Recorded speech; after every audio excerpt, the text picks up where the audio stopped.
Sir ನಾನು ಕೆಂಶೆಟ್ಟಿ ದೊಡ್ಡಿ ಚೆನ್ನಪ್ಪ ಅಂತ. ನಾವು ರೇಷ್ಮೆ ಬೆಳೆಗಾರರೇ. ಸುಮಾರು 20 ವರ್ಷ 30 ವರ್ಷದಿಂದನೂ ರೇಷ್ಮೆ ಬೆಳಿತಾನೆ ಇದ್ದೀವಿ.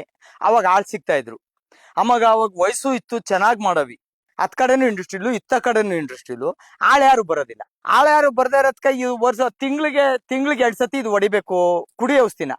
ಆಳ್ ಸಿಗಲ್ಲ, ನಮ್ ಕೈಲೂ ಆಗೋದಿಲ್ಲ, ಲಾಭ ಸಿಗೋದಿಲ್ಲ ಒಂದು. ಆಮೇಲೆ ನಾವು ಕುಡಿ ಔಷಧಿ ಹೊಡೆದಿ ನಾವು ಕಾಯಿಲೆಗಳಾಯ್ತದೆ. ಇದು ಯಾವತ್ತಿದ್ರು ಹೋಗದೆ ಅಂತಲೇ ನಾವು ಆಯ್ತು ಪರನೆ ಮಾಡ್ಕೊಂಡ್ಬಿಡೋಣ ಅಂದ್ಬಿಟ್ಟು ಅಕ್ವೈರ್ ಆಗ್ಲಿ ಅಂತ ಇದೀವಿ. ಮರಗಳಿಗೆ ಯಾವ್ದು ಒಂದ್ ಪೈಸಾ ಕೊಡೋದಿಲ್ಲ. ಮರ ಮರ ಅವೆ ಅಂದ್ರೆ ಮರ ಕಡ್ಕೊಂಡ್ ಹೋಗ್ರಿ, ನಮ್ಗೆ ತಕ್ರಿ ಮರ ಅಂತಾರೆ. ಮರಗಳಿಗೂ ಒಳ್ಳೆ ರೇಟ್ ಕೊಡ್ತಾ ಇದಾರೆ.